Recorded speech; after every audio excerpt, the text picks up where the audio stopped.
ये अभी आप लोगों को 1857 की क्रांति हम जब पढ़ा रहे थे, बच्चों ने कहा कि कुछ देर के बाद जब मैंने हम लोग पढ़ा दिए तो उसके बाद क्या सर वीडियो इसका बना दिया जाए।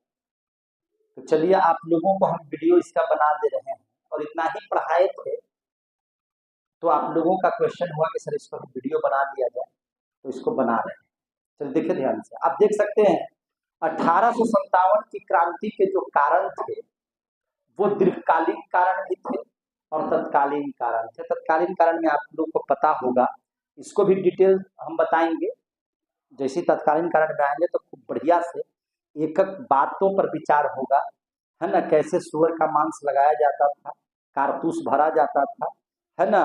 तो सारी बातें हम करेंगे, लेकिन अभी हम लोग दीर्घकालिक कारण के बारे में हम लोग जानकारी प्राप्त कर रहे हैं। दीर्घकालिक कारण को देखिएगा तो दीर्घकालिक कारण में हम जब पढ़ा रहे थे तो इसमें हम लोगों ने क्या कहा था कि दीर्घकालिक कारण जो था, अंग्रेजों ने जो हमारे ऊपर राजनीतिक दबाव बनाया या राजनीतिकरण शुरू कर दिया और उन्होंने धीरे धीरे, है ना, सहायक संधि के माध्यम से या मान के चलिए कि राज्य हड़प नीति को अपना करके जिस तरह से अंग्रेज अपने राज्यों अंग्रेज भारतीय राज्यों को अपने में मिलाना शुरू कर दिया, यानी कि उनके राजनीतिक और जो प्रशासनिक कारण है वो कारण जो है हम समझते हैं कि दीर्घकालिक कारण में ये कारण प्रमुखता से, है ना, उजागर होना जरूरी है कि किस तरह से भारतीयों ने 1857 की क्रांति में ये सब कारण जो है बने और अंग्रेजों के विरुद्ध, है ना, हमने लड़ाइयां लड़ी। दूसरा जो है धार्मिक और सामाजिक कारण है। हम लोगों के धर्म का भी, धार्मिक कुठाराघात भी अंग्रेजों के द्वारा किया गया, सामाजिक तौर से भी हम लोगों को विक्षेपित किया गया है, तो इसके भी बारे में हम लोग जानकारी प्राप्त करेंगे। उसके बाद जो है आप देख सकते हैं कि अंग्रेजों के द्वारा आर्थिक कारण भी था कुछ, हम लोगों के ऊपर कर ज्यादा लगा देना, यह भी एक कारण था, है ना। कर वसूलने के लिए बहुत सारे नियमों को हम लोगों के प्रति जबरन तरीके से सौंप देना, ये भी एक कारण बनता है 1857 की क्रांति का।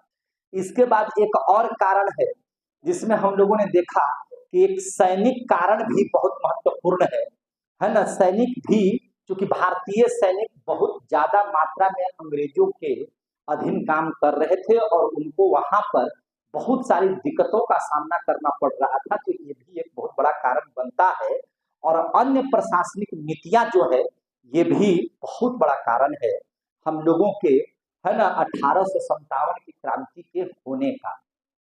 तो जब इन 5 कारणों को हम लोग ध्यान से देखते हैं, राजनीतिक एवं प्रशासनिक कारण, धार्मिक एवं सामाजिक कारण, उसके बाद आर्थिक कारण, सैनिक कारण, अन्य प्रशासनिक नीतियां, तो इन सारों को हम लोग जब बारी बारी से अध्ययन करेंगे तो उसी में हमने सबसे पहला अध्ययन के तौर पर राजनीतिक एवं प्रशासनिक कारण को लिया कि इनके राजनीतिक और प्रशासनिक कारण कैसे 1857 की क्रांति का बीज बोया गया और यह एक पेड़ बन गया और अब भारतीय अंग्रेजों के प्रति कैसे नफरत की भावना उनमें विकसित हो गई।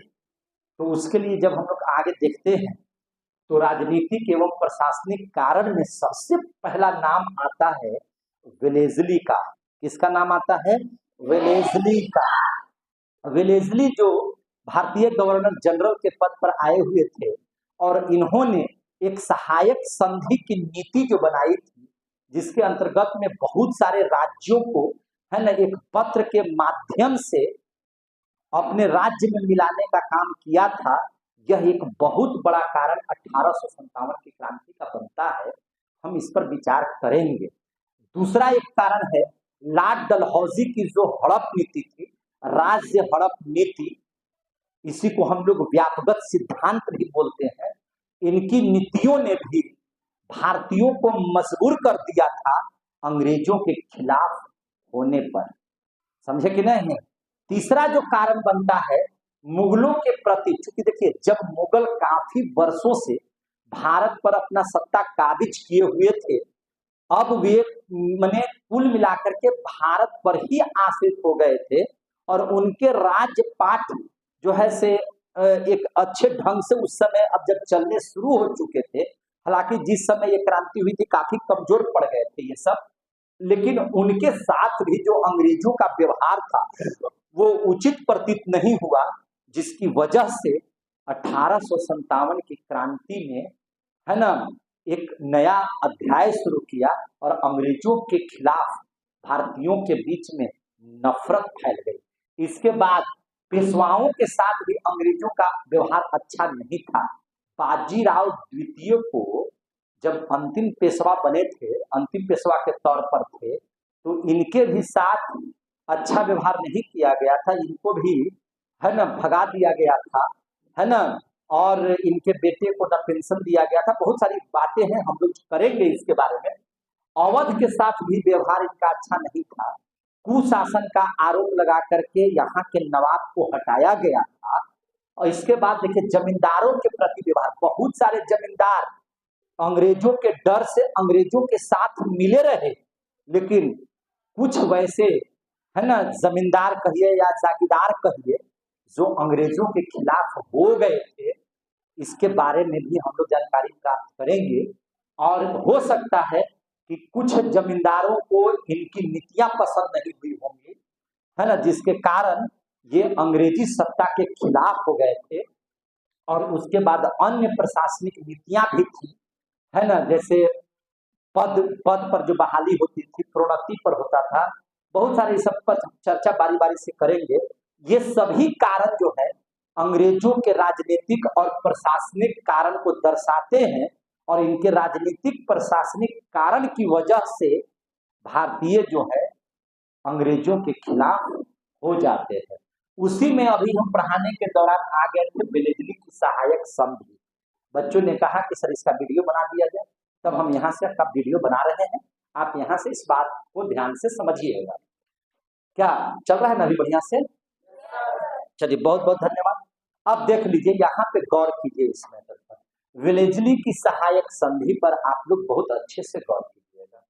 देखिए भारत जो था उस समय, भारत की स्थिति क्या थी उस समय समझ लीजिए। जब लॉर्ड वेलेजली जो है सहायक संधि का पत्र निर्गत किया था, तो आपको याद होगा कि सबसे पहले हैदराबाद जो जगह था उसको सहायक संधि में मिला लिया गया था। सहायक संधि के माध्यम से मिला लिया गया था, जिस चीज की चर्चा हम लोगों ने बहुत पहले भी की है।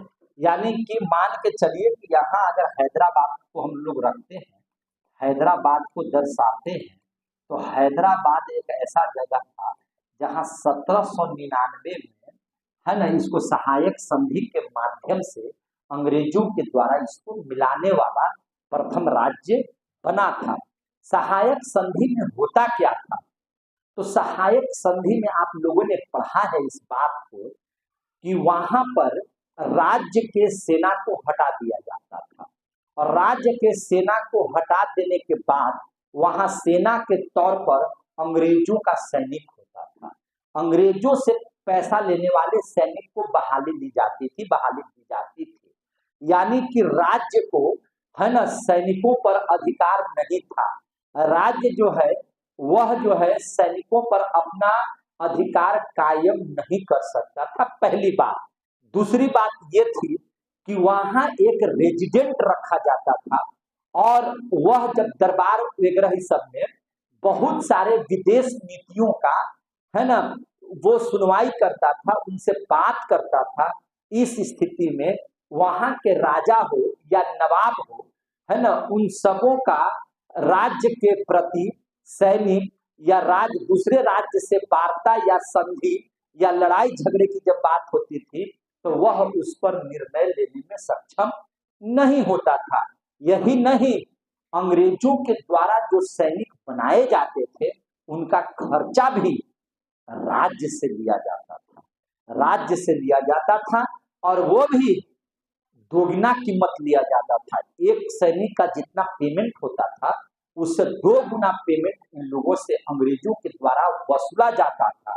ये सभी नीतियां कारण बनी थी अंग्रेजों के प्रति, है ना, खिलाफ होने का। अब जिस राज्य के राजा को आप सहायक संधि में मिला लीजिएगा, नवाब उसको बनाए हुए हैं, और इसके बावजूद भी बहुत सारी बातों में अंग्रेजों का दखल अंदाजी होगा, तो राजा है, राजा दखल अंदाजी पसंद नहीं करते हैं, याद रखिएगा, राजा दखल अंदाजी पसंद नहीं करते हैं। आप उनको दखल अंदाजी कीजिएगा किसी भी काम में, तो ये धीरे धीरे उनके लिए अपमान होने की ये बात हो जाती है, और यह अपमान का घुटन तत्काल तो सहने के लिए वेलेजली के समय में मौजूद माने लोग थे ही कि चलिए किसी कारण बस हम लोग सह लेते हैं, लेकिन ये भी फिराक में थे कि कोई तो ऐसी क्रांति हो, कोई तो अंग्रेजों का खिलाफ करने वाला लोग एक साथ हम लोग हो जाएं, तब जाकर के इनसे बदला लिया जाएगा। तो निश्चित तौर पर जितने भी सहायक संधि से मिलने वाले राज्य थे, वे धीरे धीरे कर करके अंग्रेजों के खिलाफ हो रहे थे, जिसमें हम कुछ नाम आपको बता रहे हैं। जैसे हैदराबाद हो गया, हैदराबाद के बाद आप मैसूर का नाम पढ़े होंगे, हमने पढ़ाया था, मैसूर को पढ़ाए थे ना, जहाँ टीपू सुल्तान हैदर अली, तो टीपू सुल्तान जो है 1799 में जब इसको मिला लिया गया था, 1798 में या 99 में, और उसके बाद मैसूर को तुरंत भर में 1799 में इसको भी यहाँ पर क्या कर लिया गया था, अपने कब्जे में कर लिया गया था। 1798 में हैदराबाद को मिला लिया गया था। इसके बाद जो है अवध एक राज्य था, अवध को भी 1801 में सहायक संधि के माध्यम से क्या किया गया था, इसको अपने सत्ता में काबिज कर लिया गया था। उसके बाद पेशवा जो बाजीराव द्वितीय था, इसको भेज दिया गया था कानपुर के बिठूर में, गंगा नदी के तट पर एक धार्मिक स्थल है जहां मुंडन विग्रह का काम होता था। वहां से हटा करके पेशवा को, पूना से हटा करके, है ना, पेशवा को कहाँ भेज दिया गया था, कानपुर में भेज दिया गया था। तो ये भी एक बहुत बड़ा कारण बना था, है ना। इसके बाद आपने नाम सुना होगा सिंधिया का, नाम सुना होगा भोसले का, तो ये सबको भी 1803 में, है ना, 1803 में भोसले को क्या किया गया था, है ना, वहां से सहायक संधि में इसको मिला लिया गया था। इसके बाद सिंधिया थे, सिंधिया को भी क्या किया गया था, सिंधिया को भी 1803 में सहायक संधि के, है ना, सहायक संधि के माध्यम से इसको मिला लिया गया था। और इस तरह यहाँ के सभी वर्ग, चूंकि देखिए अगर आपको जिनकी सत्ता पसंद पड़ने लगती है, जिनके राज काज अच्छे लगने लगते हैं, तो आप चाहते हैं कि हमारी सुविधा में किसी भी प्रकार का कोई दखल अंदाजी न हो। और जैसे ही ये सहायक संधि किया था इन लोगों ने, तो निश्चित तौर पर यह बात हो चुकी थी कि अब अधिकांशतः कार्यों में अंग्रेजी सत्ता जो थी, अधिकांशतः कार्यों में अंग्रेजी सत्ता, है ना, का प्रभाव ज्यादा दिखाई पड़ रहा था, और यहाँ पे इन लोगों का प्रभाव कम दिखाई पड़ रहा था। बहुत बहुत धन्यवाद, लाइन आया इसके लिए, है ना। तो अंग्रेजी सत्ता का प्रभाव अधिक था, अंग्रेजी सत्ता का प्रभाव अधिक हो रहा था। तो यहाँ के सभी वर्ग, सभी वर्ग का मतलब होता है कि किसान, मजदूर, शिल्पकार, शिक्षित वर्ग, अशिक्षित वर्ग, या जितने भी तरह के वर्ग होते हैं, उद्योगपति वर्ग, जितने भी प्रकार के वर्ग होते थे, है ना, अब सभी लोगों में अंग्रेजों का दखल अंदाजी शुरू हो गया था, जिसकी वजह से इन राज्यों के सभी लोग अंग्रेजों के खिलाफ हो गए थे। अंग्रेजों के क्या हो गए थे, खिलाफ होने लगे थे। तो अंग्रेजों का खिलाफ होना ही तो क्रांति का कारण बन रहा था। अंग्रेजों की सत्ता, अंग्रेजों का पदार्पण ही, अंग्रेजों की बात जबरदस्ती, कुछ नीतियां ही भारतीयों के लिए कष्टदायक हो रहा था किसान को ज्यादा लगान देना पड़ रहा था, मजदूर का वेतन कम हो गया था, है ना, शिक्षा में कमी हो गई थी, उसके बाद जो है से शिल्पकारों को अच्छा पैसा नहीं मिलता था सामान बनाने में, तो निश्चित तौर पर ये सभी लोग जो होंगे वो अंग्रेजों को सम्मान करेंगे कि अंग्रेजों का विरोध करेंगे, अंग्रेजों का विरोध करेंगे ना जी। जब अंग्रेजों का विरोध नहीं करेंगे तब तो ये सब सम्मान करते उनका, तो सम्मान की बात कहाँ से, आप हमको हटाइएगा तो हम आपको सम्मान करेंगे कि हम आपका विरोध करेंगे।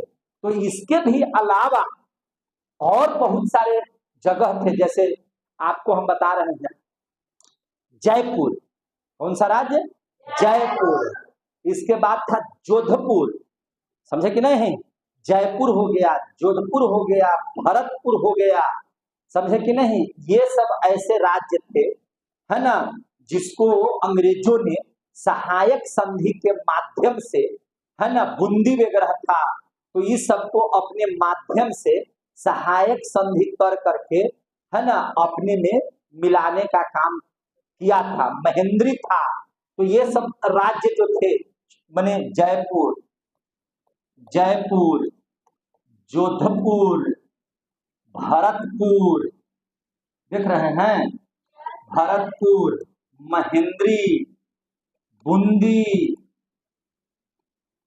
ये सब ऐसे कस्बे थे जिनको अंग्रेजों ने इन लोगों के भी अलावा सहायक संधि में, है ना, सहायक संधि के माध्यम से अपने में मिलाया और वहां के कर को बहुत ज्यादा बढ़ा दिया, वहां मजदूरों पर कर बढ़ाया गया, मजदूरों को बड़े पैसा कम दिया गया मजदूरी का, किसानों के कर बढ़ाए गए और कर इतना बढ़ा कि 50% से भी अधिक, 50% से अगर कोई व्यक्ति को पूरी आमदनी का जितना कर दिया जाता था, कर लिया जाता था, उसका भी 50% बढ़ा करके अंग्रेजों ने रख दिया। अब बताइए कि जहां आपको टैक्स 100 रुपया देना है, वहां अगर आपको 150 रुपया देना पड़ेगा तो आपका जो है कलेजा तो कांपने लगेगा, आपका जो है ना। अब जैसे मान लीजिए कि आज देखते हैं पेट्रोल डीजल के दाम में तनी सुन की बढ़ोतरी होती है तो हम लोग झल्ला जाते हैं कि नहीं झल्ला जाते हैं, हम लोग सरकार को कोसने लगते हैं कि नहीं कोसने लगते हैं, बोलिए। जैसे अभी हम लोगों के यहाँ पेट्रोल डीजल इतनी महंगाई है कि अगर सरकार 5 रुपया और बढ़ा दे तो हम लोग जो है डंडा लेकर के रोड पर चलाएंगे कि अब का जाने लेके रहेगा। तो हम लोग आक्रोश हो रहा है कि नहीं, हम लोगों को महंगाई बढ़ने से आक्रोश फैल रहा है कि नहीं फैल रहा है।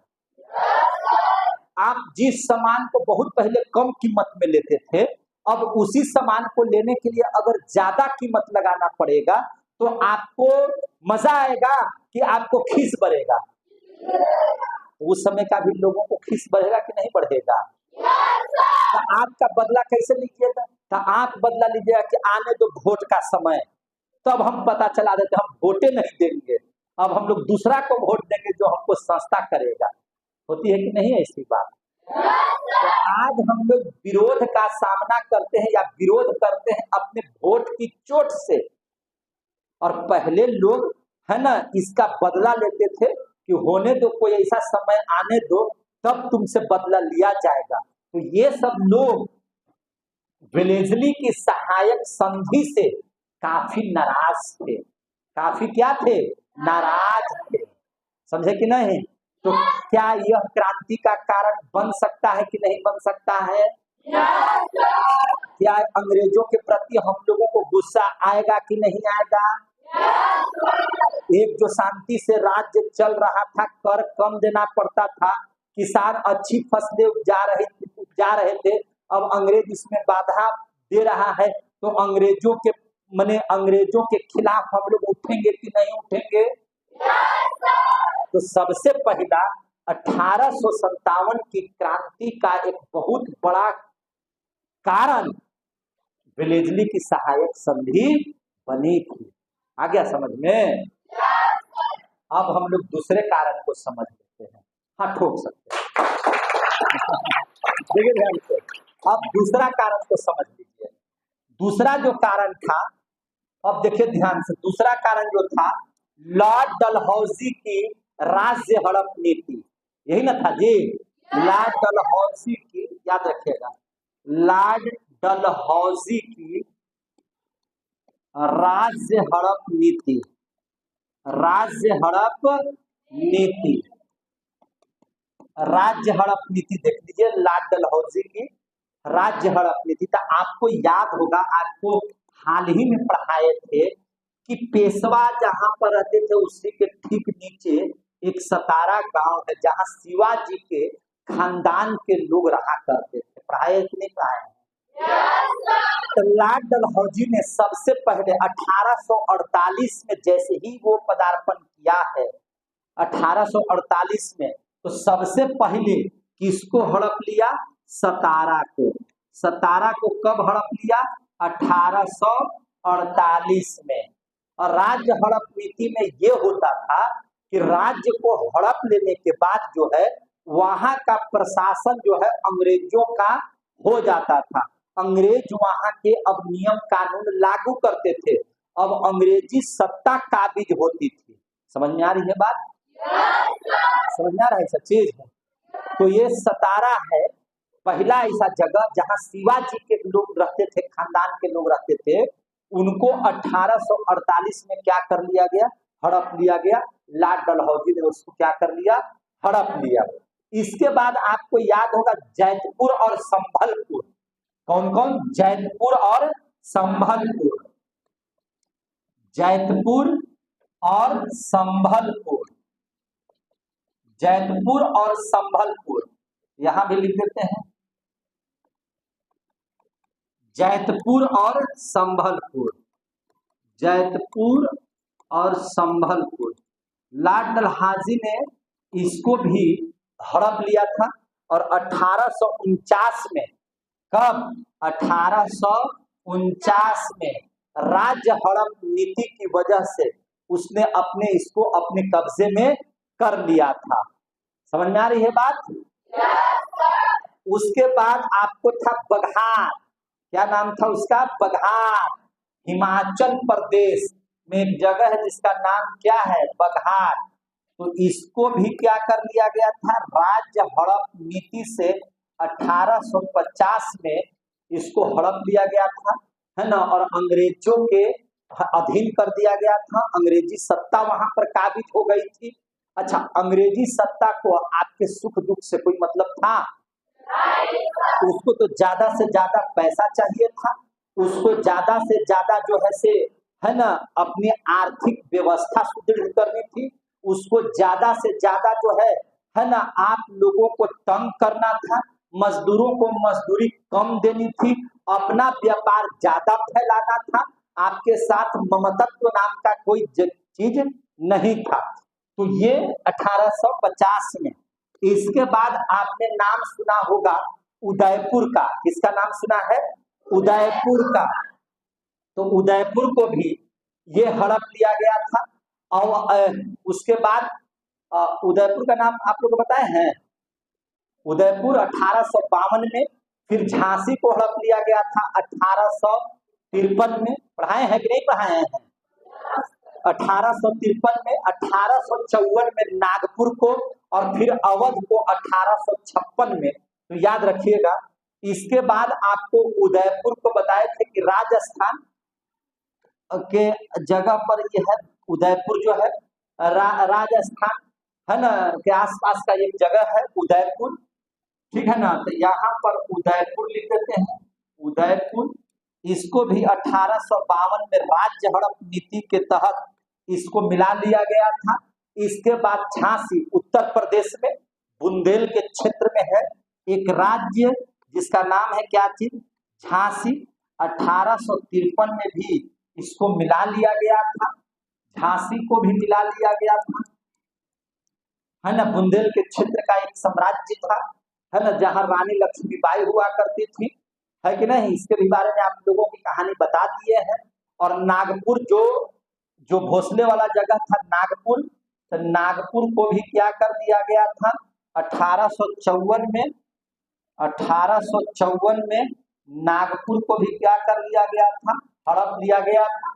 और उसके बाद अवध, अवध को तो कुशासन का आरोप लगा करके, अवध को कुशासन का आरोप लगा करके, है ना, आपको पता ही है कहानी, इसको हटा दिया गया था, है ना।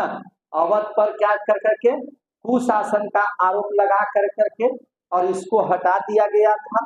उस समय था वाजिद अली शाह वहां का नवाब था, और मने हजरत महल, है ना, उनकी रानी का नाम था बेगम हजरत महल, वो रानी का नाम था, उसको भी काबिज नहीं होने दिया था।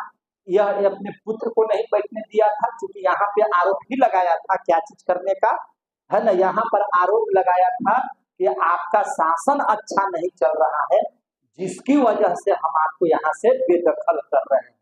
तो आप ही देख सकते हैं कि जो उजला कलर से लिखा हुआ है वह सहायक संधि से हड़पा गया है, और जो पीला कलर से देख रहे हैं वह लॉर्ड डलहौजी ने राज्य हड़प नीति यानी कि व्यापक सिद्धांत से इन लोगों को हड़प लिया। अब बताइए, सतारा में आप हटा दीजिएगा, सतारा जैसे जगहों में, आप पेशवा जैतपुर में, संभलपुर में, बघाट में, इन सभी जगहों से आप मेरे राजा को हटा दीजिएगा, आप मेरे जो है से आने वाले, मेरे सुख दुख में भाग लेने वाले लोगों को आप मार दीजिएगा, तो हम आपसे मोहब्बत करेंगे जी, आपसे हम प्यार करेंगे जी, कि आपसे हम नफरत करेंगे? क्या करेंगे? और अंग्रेज ये सब नहीं सुनता था, अंग्रेज कहता था कि इसको हमको चाहिए तो चाहिए, ये हम लेंगे तो लेंगे। तो यहाँ के भी लोग धीरे धीरे उनसे प्यार नहीं ना बरसाएंगे, उन पर फूल नहीं ना बरसाएंगे। यहाँ के लोगों ने अंग्रेजों के खिलाफ रणनीति बनाना शुरू कर दिया। तो लॉर्ड डलहौजी का आना और 1857 का बीजारोपण हो जाना, बीज नहीं पेड़ का बन जाना, माने जो क्रांति का पेड़ था, है ना, उसका हो जाना, ये निश्चित तरीके से, निश्चित तौर पर संभव था, और यही हुआ भी। इन दोनों के राजनीतिक और प्रशासनिक नीतियों ने हम लोगों को इस कदर समझिए कि परेशान किया कि हम लोग मजबूर हो गए अब अंग्रेजों के खिलाफ अपनी बात को रखने पर। समझ में आ रही है बात ना? इन लोगों ने परेशान करके रख दिया था, इतना ही थोड़ी ही परेशानी किया है। अभी आप देखिए क्या क्या परेशानी करता है से। देखिए, अभी आप लोगों ने दो बातों को पढ़ा, बेलेजली की सहायक संधि को समझ लिया, आपने लॉर्ड डलहौजी की राज्य हड़प नीति को समझा। अब देखिए मुगलों के प्रति अंग्रेजों का क्या व्यवहार रहा है, इसको जरा समझने का हम लोग कोशिश करते हैं। देखिए ये भी बहुत बड़ा कारण बना था मुगलों के प्रति, क्योंकि मुगल बहुत दिनों से हम लोगों के यहाँ राजा के तौर पर विराजमान थे, और धीरे धीरे पहले जब उनके ऊपर के लोग जो थे वो भारत के साथ गलत किए थे, लेकिन जो बाद वाली जो पीढ़ी थी अब वह जानते थे कि अब हमारा गुजारा भारत से ही होने वाला है, यहाँ के लोगों के साथ ही हम लोग मिलजुल करके रह करके अपनी सत्ता को चला सकते हैं। तो निश्चित तौर पर वे अब भारतीयों के हर विचारों को समझने का प्रयास किया करते थे, लेकिन अंग्रेजों ने इनके साथ जो दुर्व्यवहार किया मुगलों के साथ, मुगल बादशाहों के साथ, ये बहुत बड़ा कारण बना था 1857 की क्रांति का। तो जरा उसको भी हम लोग समझ लेते हैं कि कोई दिक्कत है तो इसको हम लोग चैप्टर बदल देते हैं, पेज बदल देते हैं, प्लस कर देते हैं, और अब हम लोग पढ़ लेते हैं मुगलों के प्रति अंग्रेजों का व्यवहार। समझ में आ रहा है सबको कि किसी को नहीं समझ में आ रहा है? समझ में आ रहा है बढ़िया से? तो तीसरा कारण हम लोग देख लेते हैं, मुगलों के प्रति है ना अंग्रेजों का व्यवहार, अंग्रेजों का व्यवहार ध्यान से समझिएगा। मुगलों के प्रति अंग्रेजों का व्यवहार, देखिए मुगलों के प्रति अंग्रेजों का व्यवहार कैसा था। तो जिस समय 1857 की क्रांति होने वाली थी उसके पूर्व या उस समय दिल्ली के सत्ता पर कौन काबिज था? कौन सा मुगल बादशाह बैठा हुआ था? बहादुर शाह जफर। कौन बैठा हुआ था? बहादुर शाह जफर। और इसे कौन सा है ना, उनको क्या कहा जाता था, बादशाह कहा जाता था, है ना। उनके पद का नाम था क्या चीज, बादशाह, यानी कि वो राजा थे, बादशाह थे। दिल्ली की गद्दी पर, दिल्ली की सल्तनत पर, है ना, इनका राज्य चलता था। 20 से 25 साल पहले से ही अंग्रेजों ने इनकी ताकत को समझ लिया था और तवज्जो इनको नहीं दिया करता था। अंग्रेज इनको वैल्यू वगैरह नहीं दिया करता था। किनको, बहादुर शाह जफर को, बहादुर शाह जफर को। बहादुर शाह जफर क्या थे, तो बादशाह थे। कहाँ के बादशाह थे, तो दिल्ली का। कहाँ का, दिल्ली का। ये मुगल शासक थे, समझ में आ रही है बात, ये कैसा शासक थे, मुगल शासक थे। और बहादुर शाह जफर, लेकिन 20-25 सालों पहले से ही अंग्रेजों ने इनकी शक्ति को भांप लिया था। क्योंकि आपको याद है कि 1764 में एक युद्ध हुआ था, जिस युद्ध को हम लोग कहते हैं बक्सर का युद्ध। और अंग्रेजों ने जिस समय तीन राजाओं को एक बार में हराया था, वो अंग्रेज बहन देगा। जैसे देखिए 1764 में जो युद्ध हुआ था, उस युद्ध में क्या हुआ था, बंगाल का मिर्का सिंह, ठीक है ना, अवध का नवाब उस समय कौन था, शुजाउद्दौला। कौन था, शुजाउद्दौला। और दिल्ली का नवाब उस समय कौन था, शाह आलम द्वितीय, शाह आलम द्वितीय। और ये क्या कोई दिक्कत है क्या, तो आप लोग हटिए सामने से। शाह आलम द्वितीय था और इन तीनों ने मिलकर के अंग्रेजों के साथ एक युद्ध लड़ा था, जिसे बक्सर का युद्ध कहा जाता है कि नहीं, 1764 में। और उस युद्ध में अंग्रेजों ने इन तीनों शासकों को हरा दिया। तो जैसे ही इन तीनों शासकों को हराएगा, तो इधर देख, तीनों शासकों को हराएगा तो अंग्रेज किसी को फिर वैल्यू देगा,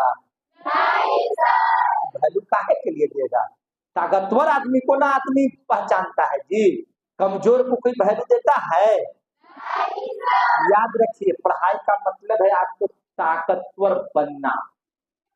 अगर आप अपने समाज में, अगर आप कमजोर बन करके रहेंगे, याद रखिएगा कि कमजोर लोगों को गलत निगाहों से देखा जाता है। आपको शक्तिशाली बनना पड़ेगा, और शक्तिशाली आप हाथ पैर की ताकत से नहीं बन पाएंगे। शक्तिशाली बनने के लिए ब्रेन का मजबूत होना जरूरी है। और ब्रेन का मजबूत आप कभी माने जाइएगा जब आपके पास मनी होगा, पैसा होगा, रुपया होगा, जमीन होगा, धन होगा।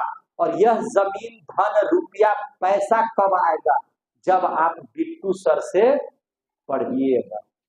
क्योंकि पढ़िएगा तो नौकरी लगेगी, और नौकरी लगेगी, गवर्नमेंट जॉब में जाइएगा, एसपी डीएम बनिएगा, एसडीओ बनिएगा, है ना, सीजीएल में जाइएगा, अन्य प्राधिकारी बनिएगा। और जब अन्य प्राधिकारी बनिएगा तो आपके पास जब पैसा आना शुरू हो जाएगा तो आप मजबूत बन सकते हैं। और जब मजबूत बनिएगा तो समाज में आपकी इज्जत बनेगी। समझे कि नहीं।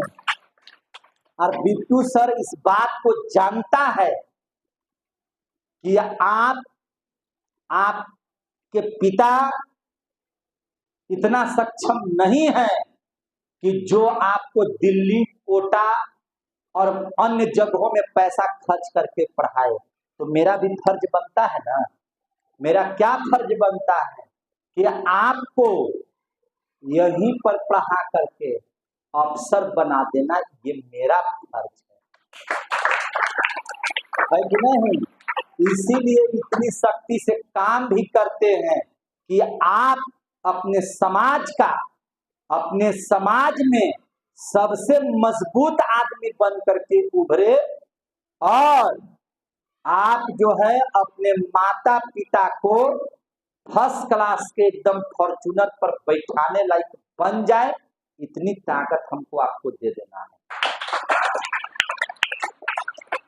है कि नहीं। तो इसके लिए तो संघर्ष जारी रहेगा ना। तो कमजोर आदमी का इज्जत नहीं होता है, लोग इज्जत करते ही नहीं है। कार्ड तो शादी का देवे नहीं करेगा, इसको कार्ड भिखमंगा को कार्ड देते हैं। लोग सोचता है कि हम अपने के बराबरी लोगों के या हमसे ऊंचा जो लोग है उसको कार्ड देंगे, नहीं। कमजोर था, अब नहीं रहेगा, क्योंकि आपके साथ कौन खड़ा है, फिर कमजोर कैसे रहेगा? आपको कमजोर हम रहने देंगे? कमजोर, अच्छा ये कमजोर बनने के लिए इतना बढ़िया से पढ़ा रहे हैं, इतना बढ़िया से पढ़ाने का रीजन है कि कहीं ना कहीं मेरी निगाहें उस जगह टिकी है जहां आपको पहुंचा देना है। आप नहीं पहुंचना चाहिएगा, धकेल देंगे, लेकिन वहीं पर पहुंचा देंगे, याद रखिए। अच्छा मन करता है पढ़ने का, नहीं तो मन नहीं करता है पढ़ने का, तब क्या करें? इसको मनोरंजन बना दिए, पढ़ाई को क्या बना दिए? मनोरंजन।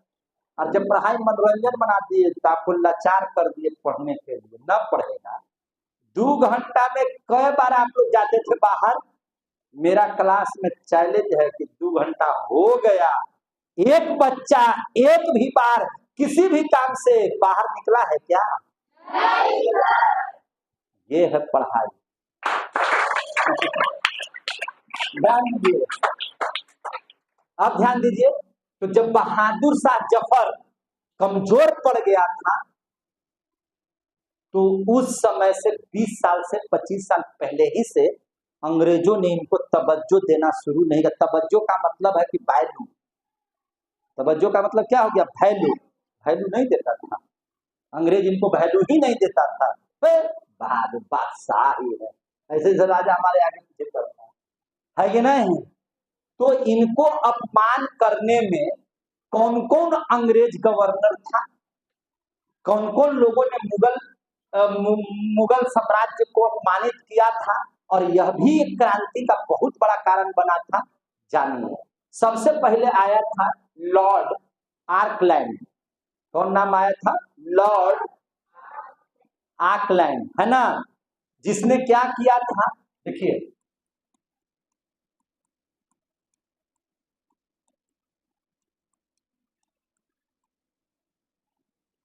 देख रहे हैं ना, 1836 से 48 तक ये भारत का मैंने गवर्नर जनरल रहा, और उस स्थिति में इसने, लिख देते हैं इसको, देखिए किसी राजा का अपमान कब माना जाता है, कोई राजा अपमानित कब होता है? भारत के गवर्नर जनरल बनकर के आया था, और कोई राजा जो है से अपने आप को अपमानित कब समझता है? जब उन पर किसी न किसी प्रकार का कोई न कोई चीज कर रहे होंगे और उस पर अंकुश कोई लगा दे, समझे कि नहीं? तो वह एक तरह से अपमान है, एक तरह से क्या है? अपमान है। जिसे समाज में आप खड़ा है, आपको कोई आए 5 फट मारे, गाली गलौज शुरू करे, तो आपका अपमान है कि सम्मान है? अपमान है ना। तो ये अपमान शुरू हो गया था। बहुत सारे ऐसे चीज थे बादशाह के द्वारा जिन चीजों को लॉर्ड आर्कलैंड ने रोकने का प्रयास किया था कि आप यह काम नहीं कर सकते थे। उन कामों में सबसे पहला काम क्या था, इसके बारे में आप लोग, है ना, समझिए। जैसे राजा क्या होता है, देखिए राजा दरबार लगाता होगा। राजा क्या करता है? आपके सुख दुख को सुनता है, हाँ बताओ क्या कष्ट है, क्योंकि राजा का काम ही है दरबार लगाना।